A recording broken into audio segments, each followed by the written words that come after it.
இருந்தாலும் சரி அவங்களுக்கு பிரயோஜனமா இருக்க வேண்டும். நாங்க எவ்வளவோ பிரயாசங்கள் எடுக்கிறோம், அந்த பிரயாசத்தை ஒவ்வொரு மூலம் நாங்க பார்க்கணும். அந்த வார்த்தை உங்களுக்குள்ளாக கிரியை செய்யணும், அது உங்களுக்கு ஆசீர்வாதமா இருக்கணும். அதுதான் நாங்கள் எடுக்கிற பிரயாசத்துக்கு ஒரு பலனா இருக்கிறது. ஹல்லேலூயா. கொஞ்ச நேரம் யாரும் சோர்ந்து போகாதீங்க. தேவனுடைய வார்த்தையில நம்ம என்ன பண்ணுது, பலப்படுத்துது. கரெக்டா 9 மணிக்கெல்லாம் நாங்க முடிச்சிருக்கோம். இன்னைக்கு இதனுடைய வார்த்தை நான் கிடையாது, இமானுவேல் தான் இன்னைக்கு வார்த்தை. ஆண்டவர் அவரை கொண்டு இந்த வார்த்தை உணவோடு கூட பேச வைத்திருக்கிறாரோ அது அவரை கொண்டு பயன்படுத்தும்படியாக நம்மளை கட்டி நம்ம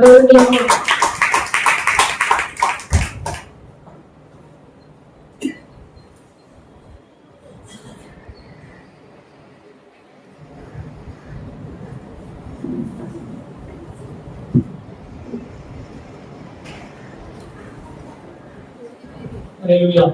Hallelujah. Hallelujah. Hallelujah.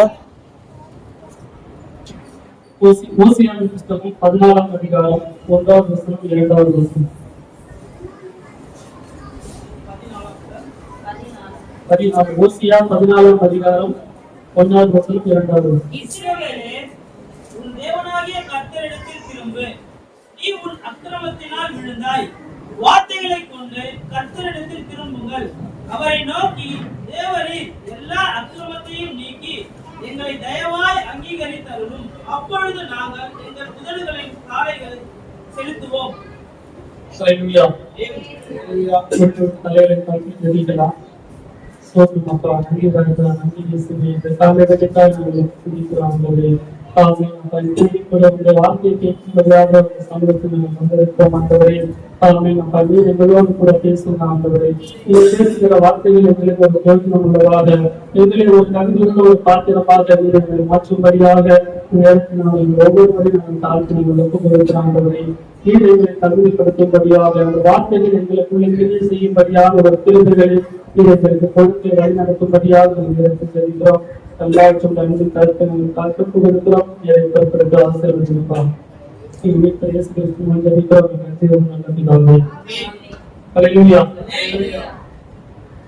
இஸ்ரவேலே, உன் தேவனாகிய கர்த்தரிடத்தில் திரும்பு. ஹல்லேலூயா.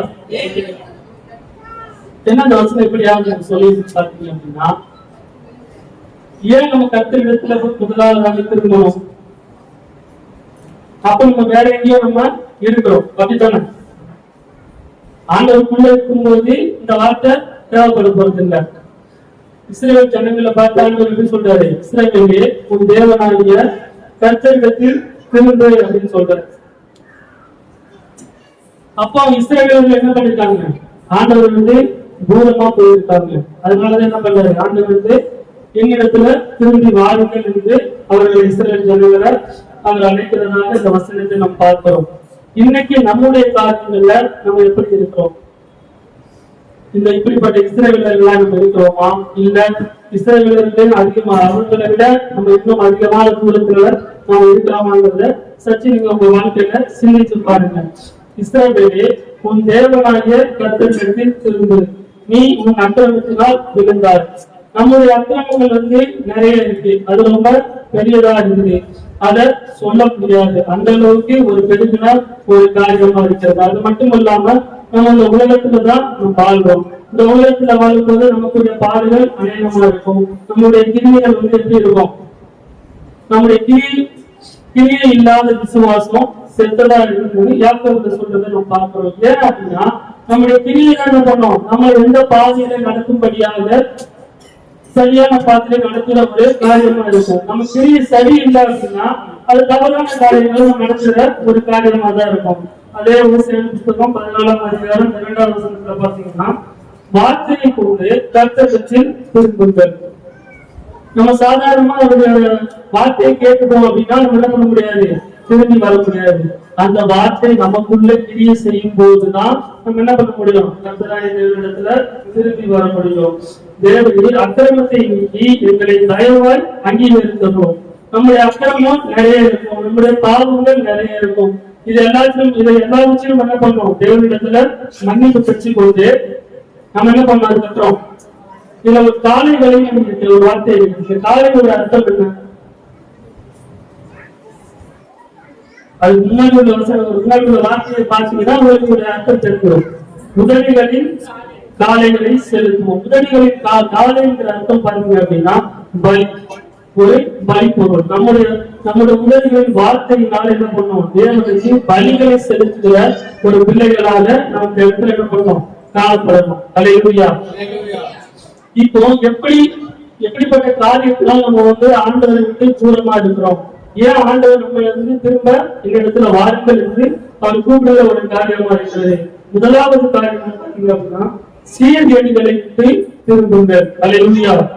முதலாவது காரியம் சீர்கேடுகளை விட்டு திரும்புங்கள். எரேமியாவின் புஸ்தகம் 11ஆம் வசனத்திலிருந்து 3ஆம் அதிகாரம் 11ஆம் வசனத்திலிருந்து 22ஆம் வசனம் வரைக்கும் இந்த காரியங்கள் சொல்லப்பட்டிருக்கிறது. இதில் எரேமியாவின் புஸ்தகம் 3ஆம் அதிகாரம் 12ஆம் வசனத்தை படிக்கலாம். வடதிசையை நோக்கி கூற வேண்டிய வார்த்தைகள் என்னவென்றால், சீர்கெட்ட இஸ்ரவேலே திரும்பு என்று கர்த்தர் சொல்லுகிறார்.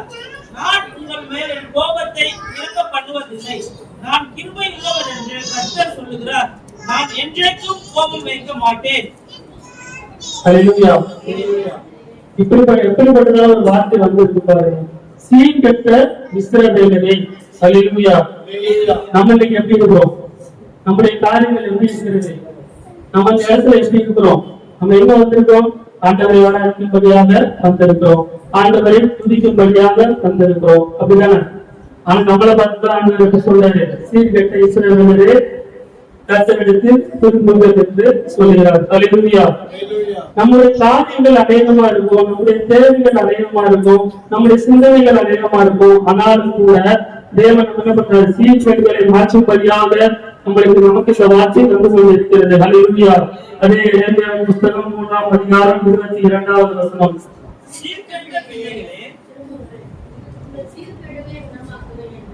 அல்லேலூயா. நம்ம சீர்கெட்ட ஒரு பிள்ளைகளாக தான் நமக்கு இடத்துல வந்திருக்கிறோம் அப்படிங்கிறது ஆண்டவர் நமக்கு சொல்லுகிற ஒரு காரியமா இருக்கிறது. இப்ப என்ன பண்ணணும்னா, ஆண்டவருக்குள்ள நம்ம திரும்பணும். நம்ம திரும்பி வரும்போதுதான் என்ன பண்ணுவாரு, அந்த சீர்கேடுகளை மாற்றும்படியான வல்லமை ஆண்டவராகிய தேவனிடத்தில் கர்த்தராகிய இயேசுவிடத்தில் மட்டும்தான் இருக்கிறது. இந்த உணர்வு நமக்குள்ள எப்போதும் காணப்படணும். அப்போதான் என்ன பண்ணணும், இந்த சீர்கேடுகள் இருந்து நம்ம வெளியே வர முடியும். இந்த சீர்கேடுகள் போது நம்ம நிறைய காரியங்களை நம்ம சொல்லலாம், அநேக இச்சைகள் சொல்லலாம், அநேக காரியங்கள் உண்டு. இந்த காரியங்களை ஒவ்வொன்றும் நம்ம தனித்தனியா ஜாக்கிட்டோம்னா அதுக்கு நேரம் போதுமானதாக இருக்காது. இரண்டாவது காரியமாக விக்கிரகங்களை விட்டு திரும்பி வாருங்கள். அல்லேலூயா. இரண்டாவது காரியம், விக்கிரகங்களை விட்டு திரும்பி வாருங்கள். எசேக்கியேல் புஸ்தகம் 14ஆம் அதிகாரம் 6ஆவது வசனம். எசேக்கியேல் புஸ்தகம் 14ஆம் அதிகாரம் 6ஆவது வசனம். ஆகையால் இஸ்ரவேல் வம்சத்தாரை நோக்கி திரும்புங்கள், உங்கள் மரங்களான விக்கிரகங்களை விட்டு திரும்புங்கள், உங்கள் சகல அருவருப்புகளையும் விட்டு உங்கள் முகங்களை திருப்புங்கள் என்று கர்த்தராகிய ஆண்டவர் உரைக்கிறார். அல்லேலூயா. அல்லேலூயா. கவனிங்க, விக்கிரகங்களை விட்டு என்ன பண்ணணும், ஆண்டவரிடத்துல திரும்பி வரணும்.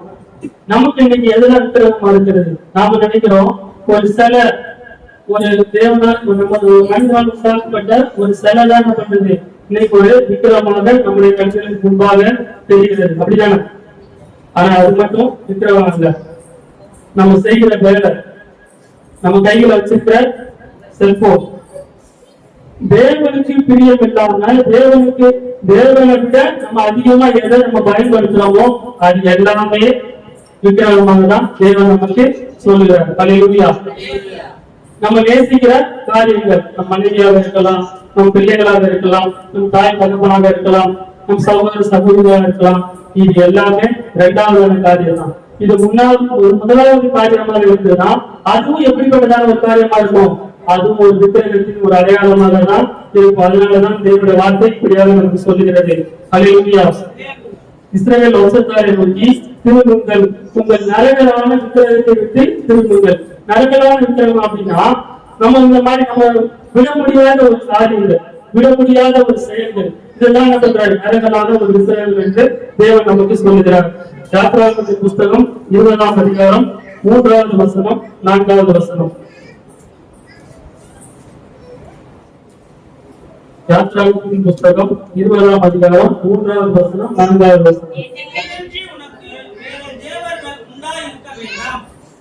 மேலே வானத்திலும் கீழே பூமியிலும் பூமியின் கீழ் தண்ணீரிலும் உண்டாயிருக்கிறவர்களுக்கு ஒப்பான ஒரு செல்வத்தையாகிலும் யாதொரு விக்கிரத்தையாகிலும் நீ உனக்கு உண்டாக்க வேண்டாம். அல்லேலூயா. என்னையன்றி உனக்கு வேறு தேவனே இல்லைன்னு இஸ்ரவேல் ஜனங்களுக்கு தேவன் தெளிவுபட என்ன பண்றாரு சொல்லி இருக்கிறார். ஆனா இந்த ஆவிக்குரிய இஸ்ரவேலராகிய நமக்கு அந்த உணர்வு நமக்குள்ள இருக்குதா? நம்ம எப்படி இருக்கிறோம்?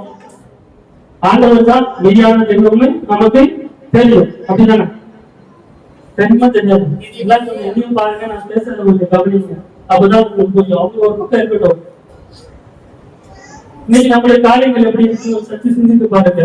நம்ம இன்னைக்கு ஒரு சித்திரத்தை வணங்குற ஒரு பிள்ளைகளாக தான் நம்ம இன்னைக்கும் நம்ம இருக்கணும். ஏன் அப்படி சொல்றேன் அப்படின்னா, தேவனுக்கு பிரியமில்லாத ஒரு காரியத்தை நம்ம செய்யறோம்னாலே அது நமக்கு ஒரு விக்கிரகமான ஒரு காரியம் தான். இன்னைக்கு அதிக நேரம் நம்ம ஏதோ ஒன்று செலவிடுறோம். என்னையும் சேர்த்து தான் சொல்றேன், அதிக நேரம் என்ன செலவிடுறோம்? செல்போனுக்கு தான் செலவிடுறோம். அப்போ இந்த சாத்தான் எவ்வளவு பெரிய ஒரு விக்கிரகத்தை நம்ம கையில கொடுத்திருக்காங்கிறத சச்சு கொஞ்சம் என்ன பண்ணணும்னா யோசிச்சு பார்க்கணும். ஏன் அப்படின்னா, இன்னைக்கு அது நல்ல காரியங்களும் இருக்கிறது, கெட்ட காரியங்களும் இருக்கிறது. நம்ம எதை பார்க்கிறோம்? எது வந்தாலும் நம்ம பார்க்கிற ஒரு காரியம் பார்த்து. ஏன் அப்படின்னா, நம்ம இன்னைக்கு சூழ்நிலைகள் என்ன பண்ணுது, நமக்கு ஒரு டைம் பாஸ் இல்லை அப்படிங்கிற மாதிரி ஒரு காரியமா என்ன பண்றோம், அதை பார்க்க ஆரம்பிச்சிட்டோம், அதுல தேட ஆரம்பிச்சிட்டோம். இப்படிப்பட்டதான ஒரு காரியங்கள் தான் என்ன பண்றாங்க நோக்கி நம்ம அந்த செல்போன் பக்கமா நம்ம என்ன பண்றது, இன்னைக்கு திரும்பி நம்ம மட்டும் இல்ல அநேக ஜனங்கள் என்ன பண்றாங்கன்னா, அது இல்லைன்னா அவங்களுக்கு இன்னைக்கு வாழ்க்கையே இருக்கு அப்படிங்கிற ஒரு சூழ்நிலைக்கு தள்ளப்பட்ட ஒரு காரணமா இருக்கு. ஏன் அப்படின்னா, இது ஒரு பெரிய ஒரு விக்கிரகத்தின் ஒரு அடையாளமாக இது இருக்குது. இன்னைக்கு காலத்துல எடுத்தவங்க என்ன பண்றது இல்ல, தேவனை பார்க்கிறவங்க இல்லையா, முதல்ல போன் எடுத்துதான் பாக்குறோம், யார் நமக்கு மெசேஜ் பண்ணிருக்காங்க அப்படின்னு என்ன பண்றோம் பாக்குறோம். அப்ப நம்ம தேவனை விட்டு என்ன பண்றோம், சற்று தூரமா போய் இருக்கிறோம். அல்லேலூயா. அதனாலதான் தேவனுடைய வார்த்தை இப்படி வருது, இஸ்ரவேலே நீ இந்த இடத்தில் திரும்பி வா, கருப்பையாக என்னுடைய வார்த்தை வருது. அல்லேலூயா. மூன்றாவது காரியமாக மீறுதல்களை விட்டு திரும்புங்கள். அல்லேலூயா. நம்மளுக்கு நிறைய மீறுதல்கள் இருக்கும், நிறைய பாவங்கள் இருக்கும், நிறைய குறைகள் இருக்கும்.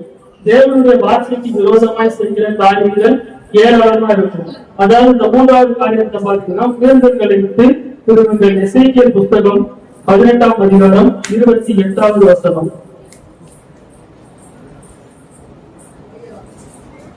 எசேக்கியேல் புஸ்தகம் 18ஆம் அதிகாரம் 28வது வசனம். தான் செய்த எல்லா மீறுதல்களையும் விட்டு திரும்புகிறபடியினாலே அவன் பிழைக்கவே பிழைப்பான், அவன் சாவதில்லை. அல்லேலூயா.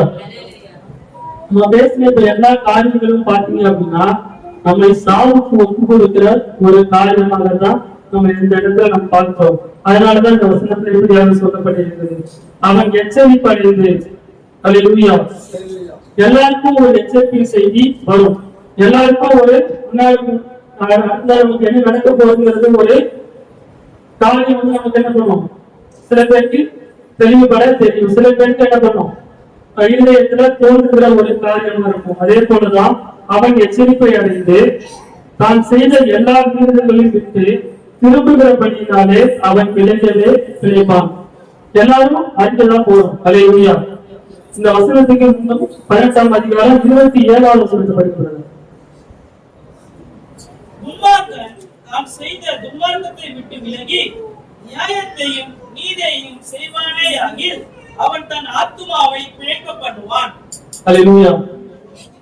துன்மார்க்கன் எப்படி இருக்கிறான், அவன் தான் சாவணும் அப்படிங்கிற ஒரு எண்ணம் அவருக்குள்ள இருந்தாலும் கூட தேவன் அது ஒரு நாளும் அனுமதிக்க மாட்டார். ஏன் அப்படின்னா, அவன் துன்மார்க்கத்திலிருந்து விடுபட்டு தேவனுக்குள் வந்து தேவனுடைய வார்த்தையின்படி அவன் நடக்கிற ஒரு மகனாக மாற வேண்டுமே தவிர, தேவனுடைய வார்த்தையை மீறி அவன் துன்மார்க்கத்தில் அழிந்து போக வேண்டும் என்று ஆண்டவர் ஒரு நாள் என்ன பண்ண மாட்டாரு, விரும்புகிற ஒரு காரியமாக அவர் சொல்லவும் இல்லை, அவர் செய்யவும் இல்லை. அல்லேலூயா.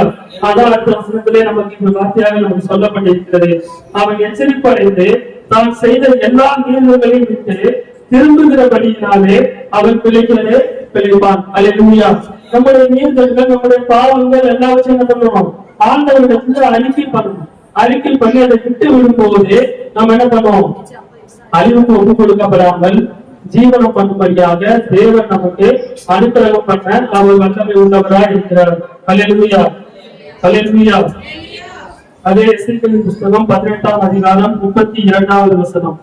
மனம் திரும்புங்கள், அப்பொழுது கேட்பீர்கள், சாகிறவனுடைய சாவை நான் விரும்புவதில்லை என்று கர்த்தராகிய ஆண்டவர் சொல்லுகிறார். ஹல்லேலூயா. நம்ம எப்படி இருக்கணுமா? நம்மளுக்கு ஒரு மனம் திரும்புதலின் ஒரு அனுபவம் இருக்கணும். சீர்களை விட்டு ஃபர்ஸ்ட் திரும்பணும், இரண்டாவது விக்கிரகங்களை விட்டு திரும்பணும், மூன்றாவதாக இயந்திரங்களை விட்டு திரும்பணும். இப்ப என்ன சொல்றாரு? மனம் திரும்புங்கன்னு சொல்றாரு. இவ்வளவு காரியங்கள் நமக்குள்ள இருக்கிறது, அது உண்மைதானே. நம்ம யாரும் மறுக்கவோ இதை நான் செய்யவே இல்லை அப்படின்னு சொல்லவோ முடியாது. ஏன் அப்படின்னா மனிதர்கள் என்றாலே பாவம் நிறைந்த ஒருவர் தான். ஹல்லேலூயா. தேவன் ஒருவரை தவிர வேற ஒருத்தர் பண்ண நீதிமான் கிடையாது. ஹல்லேலூயா. அதனாலதான் உங்களுடைய வார்த்தை நமக்கு கிரியாக வருகிறது. மனம் திரும்புங்கள், அப்பொழுது பிழைப்பீர்கள். நம் மனம் திருப்பலை அப்படின்னா நம்ம என்ன பண்ண முடியும்? ஆதிசூரிய காரியங்களும் சரி, நம்முடைய சரீர பிரகாரமாகவும் சரி, நம்ம என்ன பண்ண முடியாது? பிழைக்க முடியாது. ஹல்லேலூயா. ஏசாயா புஸ்தகம் 44ஆம் அதிகாரம் 22வது வசனம்.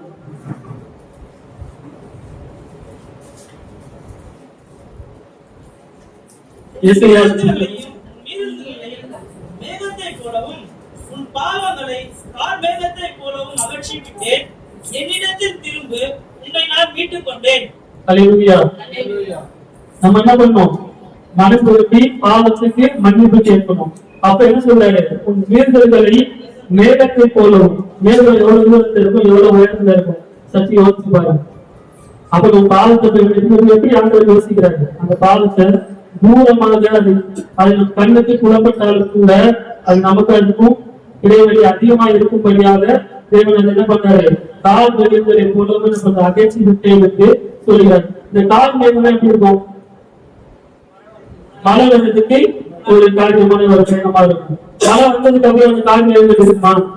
இருக்காது. அதே போலதான் நம்ம என்ன பண்ணணும்? நம்ம பாவங்களை அறிக்கை செய்து அதை விட்டு திரும்பி வரும்போது இந்த பாவங்கள் எல்லாம் நம்மளுக்கு தூரமா எடுக்கப்பட்டு போகும்போது அது காரியத்தை போல என்ன பண்றாரு? தேவன் நம்மளை அந்த பாவத்திலிருந்து அகற்றி விட்டேன் என்று தேவன் நமக்கு சொல்லுகிற ஒரு காரியமா இருக்கு. என்னிடத்தில் திரும்பி உன்னை நான் மீட்டுக் கொண்டே என்று என்னுடைய வார்த்தை சொல்லுகிறது. நம்ம ஆண்டவரிடத்தில் திரும்பும் போதுதான் ஆண்டவர் நம்மை மீட்டு எடுக்க முடியும். அப்படிதானே? நம்ம ஆண்டவரிடத்துல வரவே இல்லை, நம்ம எங்கேயோ இருக்கிறோம், நம்ம ஆண்டவரிடத்துல கேட்கவே இல்லை. அப்ப அந்த காரியங்கள் நமக்கு எப்படி நடக்கும்? நடக்காதுல்ல.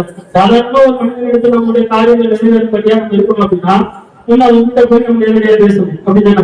நம்ம நேரடியா பேசும்போது என்ன பண்ணுவோம்? அந்த காரியங்கள் நமக்கு அவரால் செய்ய முடிஞ்சா நமக்கு செய்து கொடுப்பாங்க. அப்படிதானே? அதே போலதான் நம்ம என்ன பண்ண நம்முடைய காரியங்களை ஆண்டவரிடத்துல அறிக்கை பண்ணும்போது தேவன் நம்மளை எப்பேற்பட்ட காரியமாக இருந்தாலும் கூட தேவன் அதை நம்மளை விட்டு எடுக்கும்படியான ஒரு காரியமாக இருந்தாலும் தேவன் நம்மளை விட்டு எடுக்கும்படியாக சிலுவையிலே தன்னுடைய கடைசி சொத்து ரத்தம் வரைக்கும் சிந்தினார் என்று வேத வார்த்தைகள் நமக்கு தெளிவாக நமக்கு சொல்லுகிறது. ஏசாயா புஸ்தகம் 59ஆம் அதிகாரம் 20வது வசனம். ஏசாயா புஸ்தகம் 50 சீயோனுக்கும் யாக்கோபிலே மீறுதலை விட்டு திரும்புகிறவர்களுக்கும் வருவார் என்று கர்த்தர் சொல்லுகிறார்.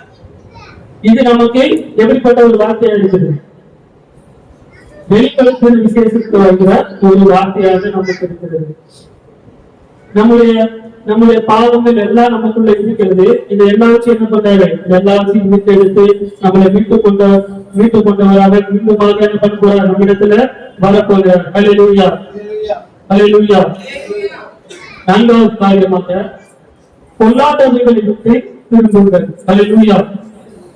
நம்ம இதயத்துல அநேக பொல்லாத சிந்தனைகள் இருக்கும், பொல்லாத வெறுப்புகள் இருக்கும், தீராத வெறுப்புகள் இருக்கும். இப்படிப்பட்டதான காரியங்கள் நிறைய இருக்கும்.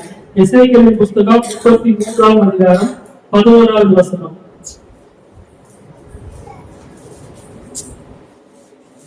எசேக்கியேலின் புஸ்தகம் 33ஆம் அதிகாரம் 11வது வசனம். கர்த்தராகிய ஆண்டவர் உரைக்கிறது என்னவென்றால், நான் துன்மார்க்கனுடைய மரணத்தை விரும்பாமல் துன்மார்க்கன் தன் வழியை விட்டு திரும்பி பிழைப்பதையே விரும்புகிறேன் என்று என் ஜீவனை கொண்டு சொல்லுகிறேன்.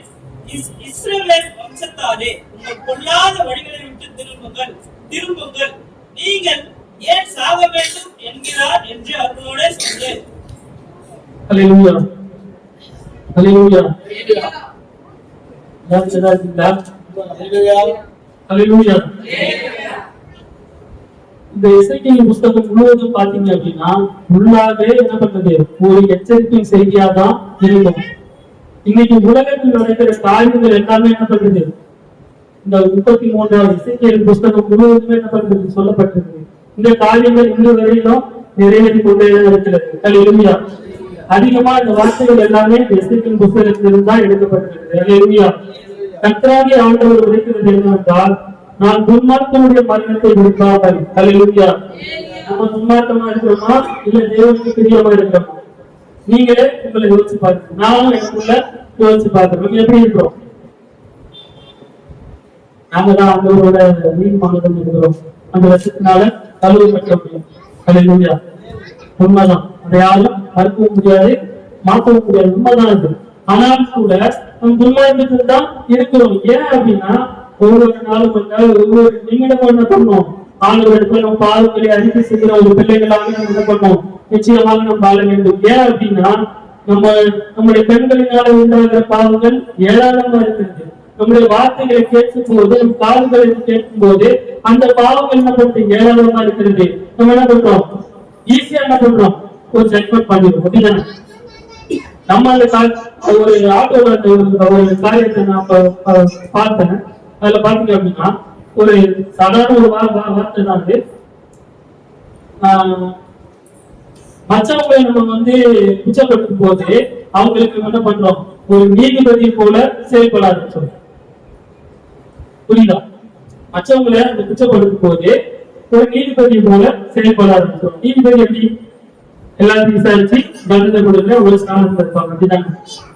அதுவே நம்முடைய காரியங்களா இருக்கும் போது வழக்காடுகிற ஒரு வக்கீலாக அவங்க செயல்படுறாங்கன்னு அதுல எழுதிருக்காங்க. இந்த வார்த்தை எனக்கு ரொம்ப வித்தியாசமா இருக்கு. என்னடா எப்படி எடுத்துக்கிறாங்க அப்படின்னு யோசிச்சு பார்த்தேன். அவர் சொல்றது அந்த வார்த்தை ஒரு உண்மையான ஒரு வார்த்தை தான். ஏன் அப்படின்னா நம்ம நமக்காக ஒரு பிரச்சனை வரும்போது அது வழக்காடு படியாக என்ன பண்றோம், நம்மளே என்ன பண்றோம், ஒரு வக்கீலா என்ன பண்றோம், அவங்களோட என்ன பண்றோம், போராடி அதை மேற்கொள்ளும்படியான ஒரு காரியமா இருக்கிறது.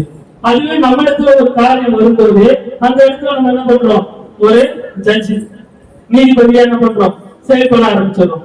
ஏன் அப்படி? இந்த ஒரு அதிகாரம் உங்களுக்கு யார் கொடுத்தது? யாருமே கொடுக்கல. அப்படித்தானே? ஆனா இன்னைக்கு நம்ம எப்படி இருக்கிறோம், நம்முடைய காரியங்கள் எப்படி இருக்கு கொஞ்சம் யோசிச்சு பாருங்க. அதனால இந்த வார்த்தை நமக்கு இப்படி சொல்கிறது. கர்த்தராகிய ஆண்டவர் உரைக்கிறது என்னவென்றால், துன்மார்க்கனுடைய மரணத்தை விரும்பாமல். ஆண்டவர் துன்மார்க்கனுடைய மரணத்தையே அவர் என்ன பண்றதில்லை, விரும்புகிற ஒரு காரியமாக அவர் பார்க்கல. அந்த அவன் மறித்து போகணும், அவன் துன்மார்க்கமா ஜீவிக்கிறான், அவன் இதுக்கப்புறம் வாழக்கூடாது அப்படிங்கிற ஒரு எண்ணம் ஆண்டவராகிய இயேசு கிறிஸ்துவுக்கு, கர்த்தராகிய தேவனுக்கு என்ன பண்றதில்லை. அந்த வார்த்தை அவருக்கு ஒரு கடினமான ஒரு வார்த்தையாக அவருக்குள்ள காணப்படுது. அதனாலதான் என்ன பண்றாங்க, துன்மார்க்கனுடைய மரணத்தை விரும்பாத ஒரு தேவனா இருக்கிறார். ஹல்லேலூயா. அவன் திரும்பி என்ன பண்ற, வழிகளை விட்டு திரும்பி பிழைப்பதையே என்ன பண்றாரு, ஆண்டவர் விரும்புகிறார். ஹல்லேலூயா. ஹல்லேலூயா. புரியுது? துன்மார்க்கமா ஜீவிக்கிறவருடைய மரணத்தை கூட என்ன பண்றதில்லை, ஆண்டவர் விரும்பல. ஆனா துன்மார்க்கத்திற்கு திரும்பி ஆண்டவருக்கு என்ன பண்ணணும், வரும்படியாக தான் என்ன பண்றாரு, ஆண்டவர் அதை விருப்பமாக அதை இடத்துல எதிர்பார்க்கிறார்.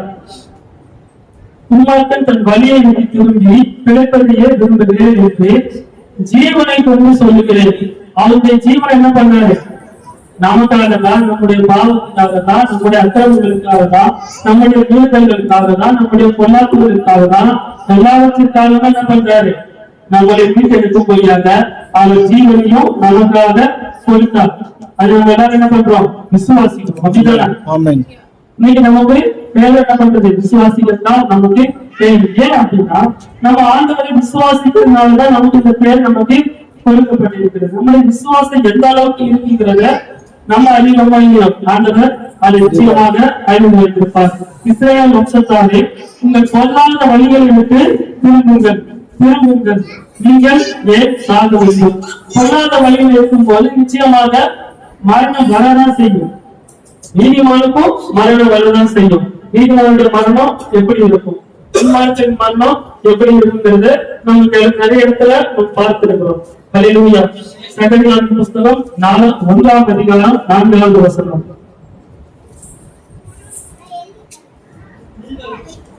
உங்கள் பிதாக்களைப் போலிராதே உங்கள் முந்தின தீர்க்கதரிசிகள் அவர்களை நோக்கி உங்கள் பொல்லாத வழிகளையும் உங்கள் பொல்லாத கிரிகளையும் விட்டு திரும்புங்கள் என்று சேனைகளின் கர்த்தர் சொல்லுகிறார் என்று கூப்பிட்டார்கள். ஆனாலும் எனக்கு செவி கொடாமலும் என்னை கவனியாமலும் போனார்கள் என்று கர்த்தர் சொல்லுகிறார். ஹல்லேலூயா ஹல்லேலூயா. நான் வசனங்களை எடுத்தீங்களா?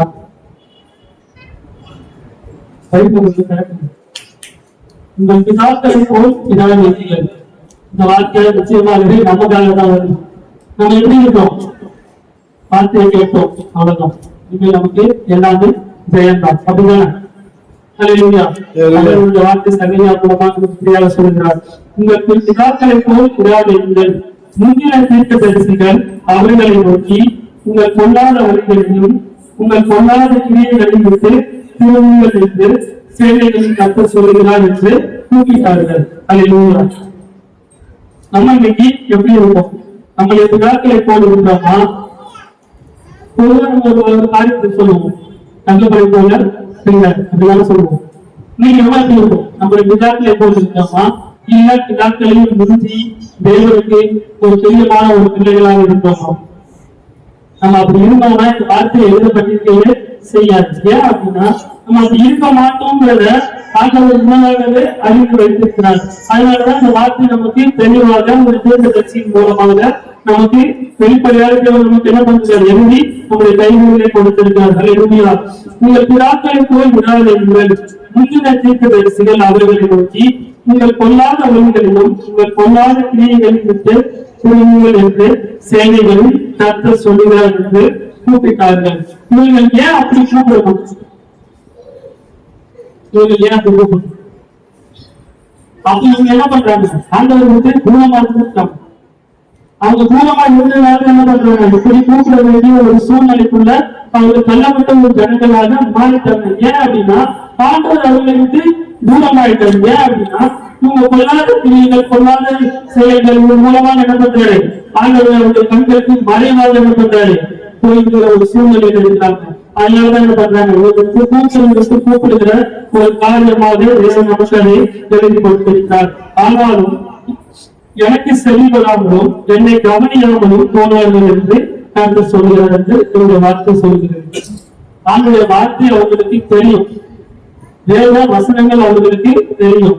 தேவன் எப்படிப்பட்டவர்கள் என்று இஸ்ரவேல் ஜனங்களுக்கு நன்றாகவே தெரியும். அதனால என்ன பண்றாரு?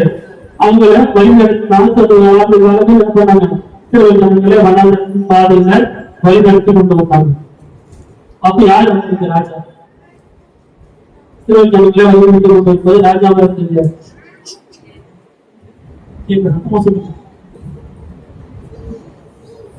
இஸ்ரவேல் ஜனங்களை 40 வருஷம் காலத்தில் என்ன பண்ணாங்க? வனாந்தரத்திலே நடத்தி கொண்டு வந்தாங்க. அப்ப அவங்க ராஜாவா நடத்தி கொண்டு வந்தது யார்? தேவன் தான் நடத்தி. ஆண்டவருக்கு பிதாவாகிய தேவன் என்ன பண்ணுவாரு? அவங்களுக்கு ஒரு ராஜாவா இருந்திருக்காரு. அதனால என்ன பண்றாங்க? எல்லா காரியங்களையும் அவங்க ஜெயம் பண்ணி கொண்டிருந்தது. எங்கேயும் அவங்க என்ன பண்றாரு? பயந்து ஓடுவோ ஒளிவோ செய்யல. எல்லா விஷயமும் முன்பாக என்ன பண்ணாரு? தேவன் அவர்களுக்கு முன்னதாக நடந்து போனார். கர்த்தர் தாமே சமைச்சு முன்பாக போகிறார். அவர் முன்னோடு இருப்பார் என்று ஒரு வார்த்தை உருவாக்கும் புத்தகத்திலே சொல்லப்பட்டிருக்கிறது. அதே போலதான் என்ன பண்ணாரு? அந்த இஸ்ரவேல் ஜனங்களை 40 ஆண்டு காலம் என்ன பண்ணாரு? இந்த வனாந்தரத்தின் காலம் நடத்தி வந்தாலும் கூட அவர்களுக்கு முன்னாக அவர் என்ன பண்ணாரு? ராஜாவாக ஒரு ஜெய கட்டிடமாக அவர்களை கடந்து வருவதற்கான காரியங்களை அவர் செய்து கொண்டு வந்தார். ஆனா ஒரு ராஜா எங்களுக்கு தேவன் கேட்டது அந்த ஜனங்கள் தான். அந்த ஜனங்கள் கேட்டது என்ன பண்றாரு? இவருடைய விருப்பத்தோடு அந்த காரியங்களை செய்யறாங்க. ஆண்டவர் நிச்சயமாக என்ன பண்ண அந்த காரியத்தை செய்யல. ஏன் அப்படின்னா என்னை விட யாரும் பெரியாரு இல்ல, என்னை விட உயர்ந்தவங்க யாரும் இல்லைங்கிறது இந்த ஜனங்கள் இன்னும் அவங்க என்ன பண்ணாங்க? அவங்க அறியாம இருக்கிறாங்க. அதனாலதான் என்ன பண்றாங்க? மற்ற நாடுகளை போல எங்களுக்கும் ஒரு ராஜா அப்படிங்கிற ஒரு காரியம் அவங்களுக்குள்ள இருக்குது. அதனாலதான் என்ன பண்றாங்க? எங்களுக்கு ஒரு ராஜாவை ஏற்படுத்தும் சொல்லி கேட்கிறாங்க. ஆண்டவர் அவங்களுடைய வாழ்க்கையை என்ன பண்ணாரு? அது மூலமா அவங்க ஜனங்கள் என்ன பண்ணாங்க? ஒரு லட்சியத்தை பார்த்து நடக்க முடியுதா? நடக்க முடியல. ஏன் அப்படின்னா தேவன் நடத்துகிற வழி வேறு விதமானதா இருக்கும். இந்த வாசல் நெருக்கமான வாசலாக தான் இருக்கும். இதுல பிரவேசிக்கிறது ஒரு கடினமான ஒரு காரியமா தான் இருக்கும். ஆனா இது எல்லாம் என்ன பண்ணி இந்த இஸ்ரவேல் ஜனங்களுக்கும் ஒரு கடினமான ஒரு காரியமா தான் இருக்குது. அதனாலதான் என்ன பண்றாங்க, ஆண்டவர் வந்துட்டு மூலமான ஒரு காரியத்தை மூலமா இருக்கிற ஒரு காரியத்தோட அவர் என்ன பண்றாங்க, பின்வாங்கின ஒரு மனுஷத்துல இருந்தாங்க. அதனாலதான் என்ன பண்றாங்க, தேவனுடைய வார்த்தை கூட என்ன பண்ண முடியாது, அவங்க கேட்க முடியாத ஒரு சூழ்நிலை எல்லாம் என்ன பண்றாங்க, தள்ளப்பட்ட ஒரு ஜனங்களாக இருக்கிறாங்க. திரும்ப அவங்க மனதிற்கு வரும்போது என்ன பண்றாரு, ஆண்டவருடைய ஜபங்களை கேட்டு அவர்களுக்கு விடுதலை படுகிறார்கள் பார்க்கிறோம். சங்கீதம் புஸ்தகம் 1ஆம் அதிகாரம் 3வது வசனம். ஆகையால் நீ அவர்களை நோக்கி, சேனைகளின் கர்த்தர் உரைக்கிறது என்னவென்றால், என்னிடத்தில் திரும்புங்கள் என்று சேனைகளின் கர்த்தர் சொல்லுகிறார். அப்பொழுது நான் உங்களிடத்திற்கு திரும்புவேன் என்று சேனைகளின் கர்த்தர் சொல்லுகிறார். ஒரு நேரம் வந்து இந்த ஆண்டவருக்கு நம்ம திரும்பவும் நம்ம வந்து பார்க்கிறோம். மாநில காரியங்களை பற்றி நம்ம பார்ப்போம். இப்போ ஆண்டவர் நம்ம பக்கமா திரும்பணும் அப்படின்னா என்ன பண்ணணும், நாம அவர்கிட்ட திரும்பும் போதுதான் அவர் நம்ம கிட்ட திரும்புவார். அல்லேலூயா. அதே போல மல்கியா புஸ்தகம் 3ஆம் அதிகாரம் 7வது வசனம்.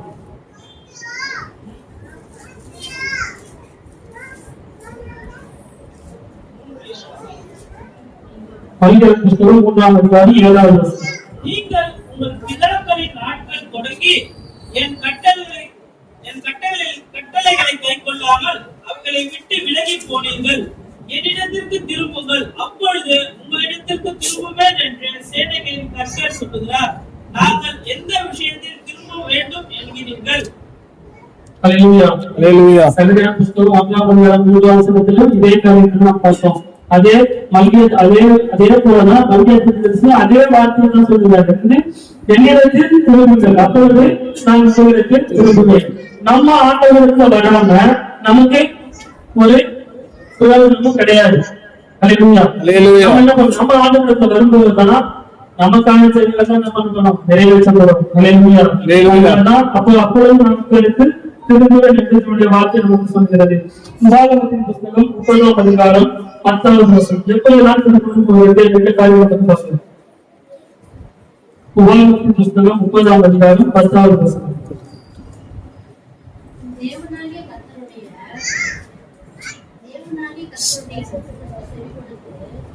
இந்த நியாயப்பிரமாணத்தில் எழுதுகிற அவருடைய கற்பனைகளையும் அவருடைய கட்டளைகளையும் கைக்கொள்ளும் பொழுது தேவனாகிய கர்த்தரிடத்தில் முழு இருதயத்தோடும் முழு ஆத்துமாவுடன் திரும்ப முடியும்.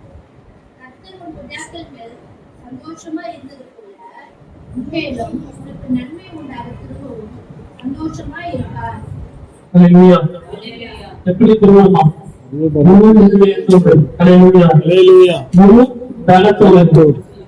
நமக்கு முழு இருக்கிற பாதி செய்யணும்.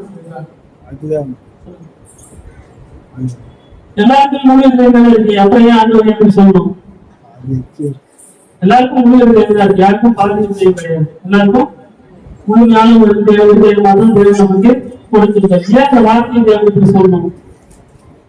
ஏன்னா இஸ்ரவேல் ஜனங்கள் பாத்தீங்க அப்படின்னா அவங்க மனம் போன போக்குலதான் இருந்தாங்க.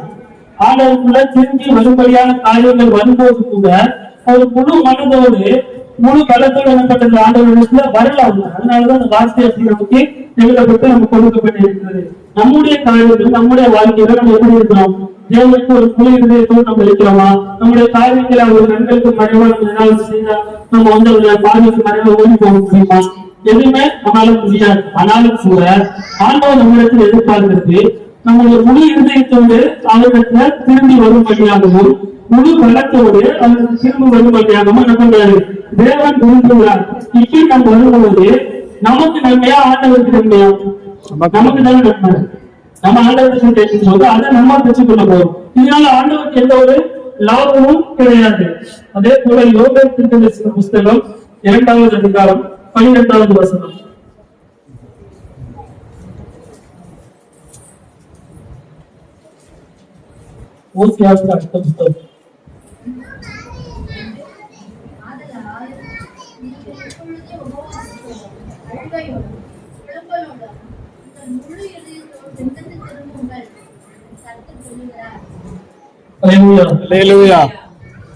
எப்படி திரும்பணுமா?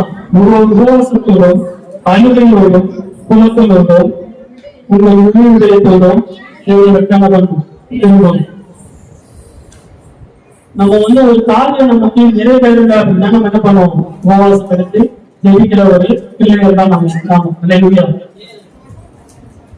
அப்படி மாணவருக்கு எவ்வளவு தூரம் இருந்தால் இந்த காரியங்கள் நமக்கு சொல்லப்பட்டிருக்கும்.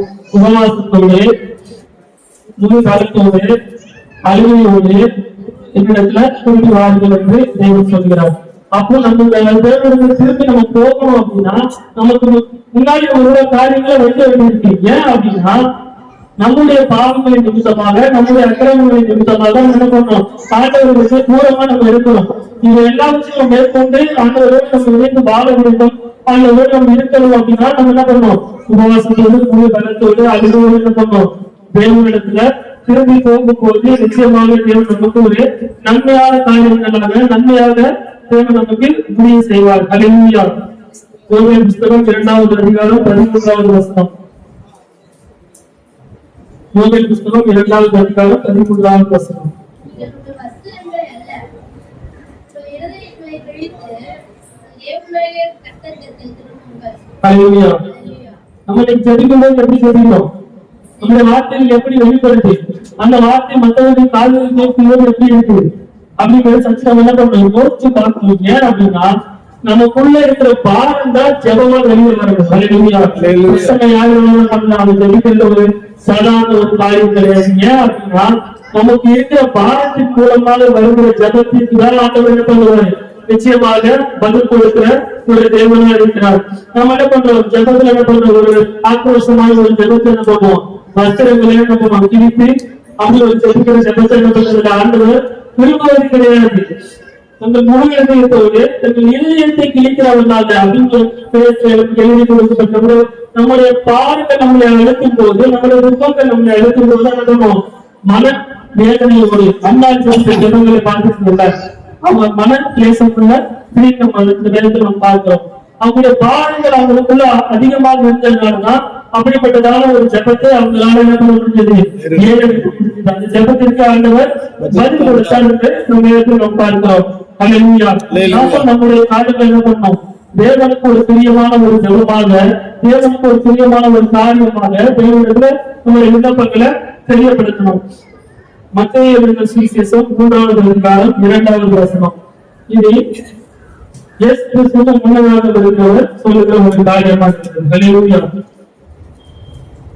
மத்தேயு 3வது அதிகாரம் 2வது வசனம்.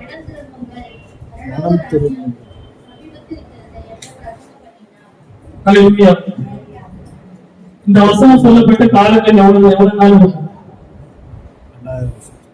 இயேசு கிறிஸ்து வருவதற்கு முன்னதாக சொல்லப்பட்ட ஒரு காலம். அப்படிதானே? அதனாலதான் மனிதர்கள் 11வது அதிகாரம் சமீபத்தில் நம்ம இன்னைக்கு இந்த வசனத்தை நம்ம தியானிச்சுதான் இருக்கிறோம். என்ன சொல்றோம்? மனிதர்கள் இவ்வளவு சீக்கிரமா இருக்கிறேன். இந்த வார்த்தையை என்ன பண்றோம்? அதிகமா கேட்டுட்டே இருக்கும். அப்படிதானே? இந்த வார்த்தையை வச்சு நம்ம எவ்வளவு பேர் கிண்டல் பண்ணிருப்பாங்க. என்னப்பா பாட்டு விடுவாங்க இல்லையா? அப்படி எத்தனை பேர் நம்ம கேட்டுப்பாங்க. ஏன் வரல? நமக்குள்ள உண்மையான மனதில் இல்ல. அதனாலதான் என்ன பண்றது? ஆண்டவர் வருவதற்கான காரியங்கள் இன்னும் தாமதமாகி கொண்டே போகிறது. நாம நம்முடைய மனத்திற்கு உண்மையா இருக்கிறது, நம்முடைய காரியங்கள் உண்மையா இருந்ததுனால நிச்சயமாக வருகை மிக சீக்கிரமாக இருக்கும். அதனாலதான் அப்படி சொல்றது, மனம் திரும்புதல் பரலோக ராஜ்யம் சமீபித்திருக்கிறது சொல்லுது. சமீபமா இருக்கிறது. அப்போ ரொம்ப நெருக்கத்துலதான் நம்ம இருக்கிறோம். ஆனாலும் நமக்குள்ள தேவனை நோக்கி மனம் திரும்பி வருகிறதால ஒரு காரியங்கள் நம்முடைய சபையிலும் சரி, இன்னும் அநேக இடங்களிலும் சரி, இந்த காரியங்கள் ஒரு குறைவான ஒரு காரியமாக இருக்கிறது, ஒரு குறைவுள்ள ஒரு காரியமாக இருக்கிறது. அதனாலதான் உங்களுடைய வருகை கூட என்ன பண்ணுறது? தாமதமாக கொண்டு இருக்கிறது. அதே இயேசுவாக சொல்லும் போது 2வது அதிகாரம் 12வது வசனம். அதுமுதல் இயேசு மனம் திரும்புங்கள், பரலோக ராஜ்யம் சமீபித்திருக்கிறது என்று பிரசங்கிக்க தொடங்கினார். சொன்ன அதே வார்த்தை தான், அதே கிறிஸ்துவும் சொல்லுகிறார். ஏன் அப்படின்னா அவங்களுக்கும் இவங்களுக்கும் பாத்தீங்கன்னா காலங்கள் ரொம்ப கிட்டதான். அப்போ கூட என்ன பண்றது? அந்த யோவான் வார்த்தைகளை கேட்டு கூட மன திரும்ப ஜனங்கள் ஏராளம் இருந்தாலும் கூட ஒரு உண்மையான மன திரும்புதலை ஆண்டவராகிய இயேசு கிறிஸ்து அந்த நேரத்துல அவர் காணல. அதனாலதான் இந்த வார்த்தை மறுபடியும் அவர் சொல்லும்படியான ஒரு காரியமாக இருக்கிறது. மனம் திரும்புங்கள், பரலோக ராஜ்யம் சமீபித்திருக்கிறது மறுபடியும் சொல்றாரு. அப்போ நம்முடைய காரியங்கள் எப்படி கொஞ்சம் யோசிச்சு பாருங்க. நம்ம ஆளுடைய பிள்ளைகள், தேவனுடைய வாழ்க்கையின் போய் நடக்கிற பிள்ளைகள், எல்லா காரியங்களும் கருதுகிற பிள்ளைகள், அனைவருக்கும் மத்தியில ஒரு சாட்சியாக வாழ்ந்து கொண்டிருக்கிற ஒரு பிள்ளைகள். இப்படிப்பட்டதான் இருக்கிற பிள்ளைகளுக்காக எழுதப்பட்ட வார்த்தைகள் ஒவ்வொன்றும் நமக்கு சொல்லப்பட்டிருக்கிறது. ஆனால் கூட நமக்குள்ள ஒரு முழுமையான ஒரு மனம் திரும்புதல், முழுமையான ஆனந்தத்திற்கு திரும்பி வரும்படியான காரியங்கள் நமக்குள்ள தாழ்வுபடுறதுங்கிறத நினைக்கும் போது அவனுடைய மனசு, அவனுடைய உள்ளம் எவ்வளவுக்குரிய ஒரு வெளியேறக்கூடிய ஒரு காரியமாக இருக்கும். அல்லேலூயா. 4 காரியங்களை நம்ம பார்த்தோம். முதலாவது காரியம் சீர்கேடு, நம்முடைய சீர்கேடு திரும்பி வரணும். 2வது காரியம் விக்கிரகங்கள் எடுத்து திரும்பி வரணும். 3வது காரியம் நம்முடைய வேண்டுதல் எடுத்து திரும்பி வரணும். 4வது காரியம் பொருளாதாரங்கள் எடுத்து திரும்பி வரணும். இது அடுத்த வாரத்தில் நான் கேட்பேன். அப்படின்னு இங்க மறுபடியும் சொல்லணும். அல்லேலூயா. இன்னும் அநேக காரியங்கள் இருக்கு. நான் சீக்கிரமா எடுத்து முடிச்சிடலாம் அப்படின்னு கொஞ்சம் ஈஸியா சூஸ் பண்ணிட்டேன் இந்த வசனத்தை. ஆனா இது என்ன நேற்று வேலையே முழுவதுமாக வேலையே ரொம்ப கஷ்டமா இருக்கு தானே இருக்கு. நம்ம எப்போதுமே எக்ஸாம் தம்பு அடிக்கடி தான் படிப்பேன். அப்படி ஒரு காரியத்தை இந்த வசனத்தை எனக்கு முன்னாலே எடுக்கிற வசனத்தை உன் தேவனாகிய கர்த்தரிடத்தில் சூஸ் பண்ணிலாம் வச்சுட்டேன். சரி, ஓகே, நம்ம அந்த வார்த்தை நமக்கு வாய்ப்பு சீட் நம்ம பேர்ல இருக்கும்போது பயன்படுத்திக்கலாம் அப்படின்னு சொல்லிட்டு இருந்துட்டேன். நேற்று முழுவதும் எனக்கு வேலையே இல்லை அப்படின்னு சும்மாதான் இருந்தேன். அப்ப சரி, ஓகே, ரைட் எடுக்கிறதுக்கு எடுக்க ஆரம்பிச்சோம் அப்படின்னு சொல்லிட்டு எடுக்க ஆரம்பிச்சேன். நானும் எடுத்துட்டே இருக்கிறேன், எழுத முடியல, கைப்பற்ற ஆரம்பிச்சேன். அவ்வளவு வார்த்தைகள் வந்துட்டே இருக்கு. அப்ப யோசிச்சேன், ஓ அப்ப அதனாலதான் நமக்கு இன்னைக்கு வேலை கொடுக்கல போகுது அப்படின்னு நினைச்சு எழுத ஆரம்பிச்சேன். 9 மணிக்குள்ள எல்லாத்தையும் எழுதிச்சேன். கீழே போயிட்டு உண்மையா ஒரு காரியம் பாத்தீங்கன்னா, நம்ம தேவனிடத்துல வரும்போதுதான் நமக்கு மீட்பு உண்டு. நம்ம தேவனிடத்துல தூரமா இருக்கோம் அப்படின்னா நம்மளை ரசிக்க ஆண்டவர் வந்தாலும் சரி, யாரு இருந்தாலும் முடியாது. ஏன் அப்படின்னா நம்ம தான் கேட்கணும். கேட்கிற இடத்துல நம்ம இருக்கோம். கேட்டாதான் வச்சு கொள்ளப்படும். அதுதான் உங்களுக்கு கொடுக்கப்படும். நம்ம கேட்காம இருக்கிற காரியங்கள் வாய்க்கல, இந்த காரியங்கள் நடக்கல, காரியங்கள் நடக்கிறதுக்கு தாமதம் ஆகலாம். ஆனாலும் காக்கப்பட்ட தேவன் புரியுகிற தேவன், அவர் மாறாதவர். நேற்று மீண்டும் என்றும் மாறாத ஒரு தேவனாக இருக்கிறார். இந்த காரியங்கள் ரொம்ப தியானிச்சு பார்த்து தேவன் தேவனாகிய கர்த்தருக்கு குறித்து நான் எனக்கு கூட நிறைய ஒரு கேள்விகள் வருது. நம்ம ஆண்டு வச்சு ரொம்ப தூரம் வந்திருக்கோம். அதனாலதான் நமக்கு இந்த வார்த்தை நமக்கு வந்திருக்கு. நான் சச்சி யோசிச்சு பார்த்தேன். எனக்கு இந்த வசனம் ஒவ்வொரு நான் படிக்கும் போது நான் எவ்வளவு தூரமா இருக்குது அப்பதான் எனக்கு ஒரு உணர்வு எனக்கு வந்தது. ஆண்டவரே என்ன உங்களிடத்துல சேர்த்து கொண்டு நான் உள்ள வரேன், எனக்கு நீங்க உதவி செய்ய கேட்க ஆரம்பிச்சு. அப்பதான் ஆண்டவர் கொஞ்சம் இடைபெற ஆரம்பிச்சு. நம்ம என்ன பண்ணுவாரு, பேசுவார். இதே போல உங்களுடைய வாழ்க்கையிலும் உங்களுடைய காரியங்களும் தேவன் நிச்சயமாக இடைபெறுவார். தேவன் உங்களுக்கு நல்லவராக தான் இருக்கிறார். தேவன் நமக்கு இன்னும் போதுமானவராக இருக்கிறார். இன்னைக்கு நம்ம உலக பிரகாரமான காரியங்கள் எல்லாருக்கும் நடந்துட்டோம். நாளைக்கு ஓடுகிற ஒரு பிள்ளைகளாக இருக்கிறோம். ஆனா தேவனுடைய காரியத்துல நாளைக்கு ஓடி இருக்கிற ஒரு பிள்ளைகளாக இருக்கிற, தேவனை தேடும் தேடுகிற ஒரு காரியத்துல நாளைக்கு ஓடி இருக்கிற ஒரு பிள்ளைகளாக இருக்கிற. நீ இப்படிப்பட்ட சூழ்நிலை நமக்குள்ள இருக்க கூடாது. தேவன் நம்மளை இந்த வார்த்தை மூலமாக தேவன் நிச்சயமாக உங்களோடு பேசி இருப்பார் என்று நான் விசுவாசிக்கிறேன். தேவன் உங்களையும் இந்த வார்த்தையின் மூலமாக பலப்படுத்துவாராக. தேவன் சாமி இந்த வார்த்தையை ஆசீர்வதித்து அங்கீகரிப்பாராக. ஆமென்.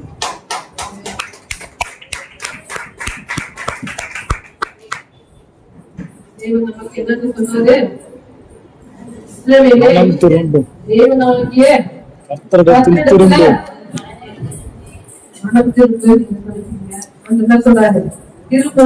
எல்லாவற்றிலும் நம்ம என்ன பண்ணணும், இடத்துல மனம் திரும்பணும். பல காரியங்கள் அவர் சொன்னாரு. இந்த வார்த்தை எல்லாருக்கும் ஒரு பிரயோஜனமா இருந்தது. தேவன் கொடுத்த வார்த்தைக்காக நம்ம நன்றியோட ஒவ்வொரு நாளும் ஆயத்தமா இருக்கேன். அவர்கிட்ட நான் திங்கக்கிழமை செவ்வாய்க்கிழமை சொன்னேன். திருப்பி வெள்ளிக்கிழமையும் வந்து நானும்பா நீங்க தான் அப்படின்னு சொன்னேன். ஆனாலும் ஆண்டவரே வார்த்தைகளை அவங்க கொடுத்து ஆயத்தப்படுத்திருக்காரு. தேவன் கொடுத்த வார்த்தைக்காக நான் ஸ்தோத்திரிக்கிறேன். நீங்க ஒவ்வொரு ஆயத்தப்படுங்க. எப்ப வேணாலும் ஒவ்வொருத்தருக்கு இந்த வாய்ப்புகள் வரலாம். அந்த ஒவ்வொருவரையும் நிரப்புவாங்க. இப்ப நம்ம காணிக்கு சரியாக கடந்து போகலாம்.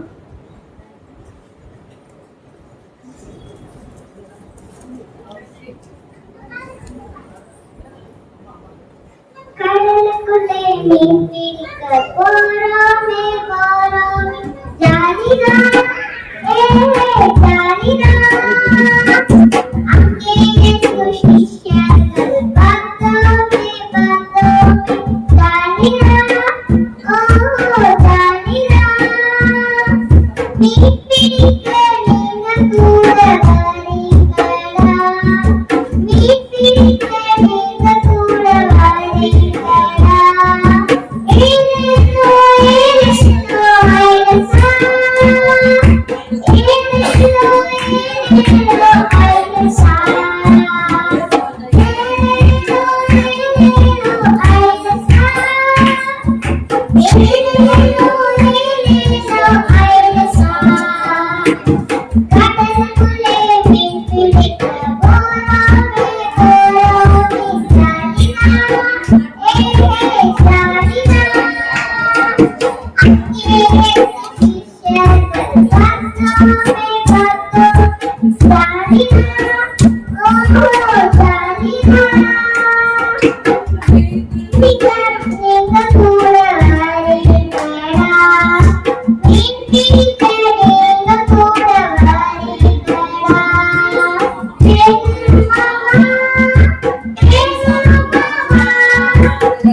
காணிக்கைக்காக நாம் செபிக்கலாம்.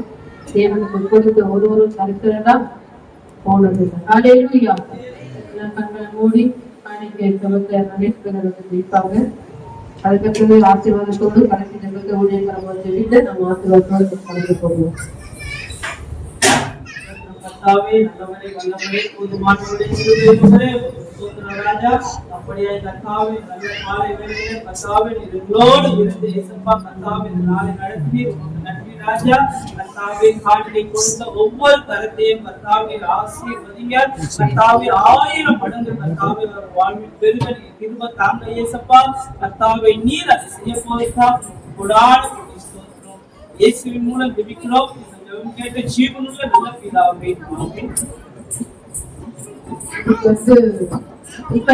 சம்பூர்ணமா அவங்க எடுத்துருக்காங்க. தேவன் நம்ம குடும்பத்தை ஆசீர்வதிக்கும். உங்களுடைய மன விருப்பங்களை ஆண்டவர் நிறைவேற்றி தருவாங்க. அரசுகளை எல்லாம் ஆண்டவர் பார்த்திருக்கிறார். ஏற்ற ஒரு சமாதானத்தையும் ஒரு சந்தோஷத்தையும் ஒரு நிறைவையும் ஆண்டவர் ஒரு குடும்பத்துக்கு கொடுத்து இன்னும் ஆண்டவர் ஆசீர்வதித்து நடக்கும் ஒரு கிருபைக்காக ஸ்தோத்திரிக்கலாமா? இருக்கிறவங்க நீங்க முன்கூட்டியே சொல்லுங்க. சபைக்கு மிஷனரி காணிக்கை இருக்குது, ஏழைகளுடைய காணிக்கை இருக்குது. அதெல்லாம் நீங்க கொடுக்கணும்னா ஊழியக்காரர்கிட்ட கொடுத்து நீங்க ஜெபித்துக் கொள்ளலாம். கடைசி ஜெபத்துக்கு நேரம் நடந்து போகலாம். எல்லாமே என்னுடைய ஆசீர்வாதத்தோடு நான் கடந்து கொள்வோம்.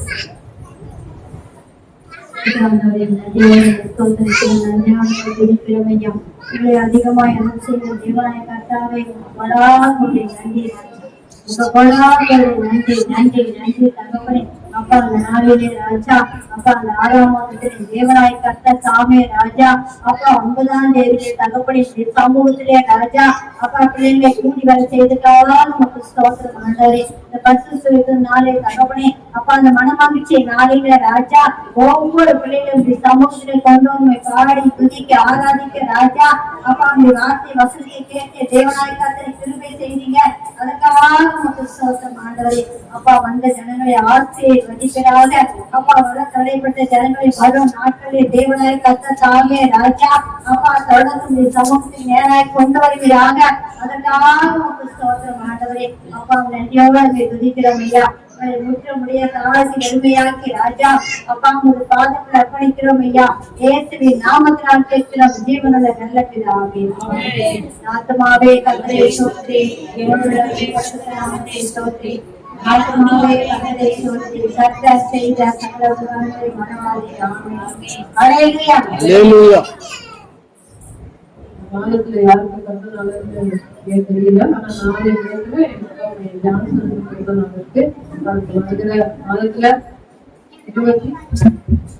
22 ராஜேந்திரன் 28ஆம் தேதி மாதத்துல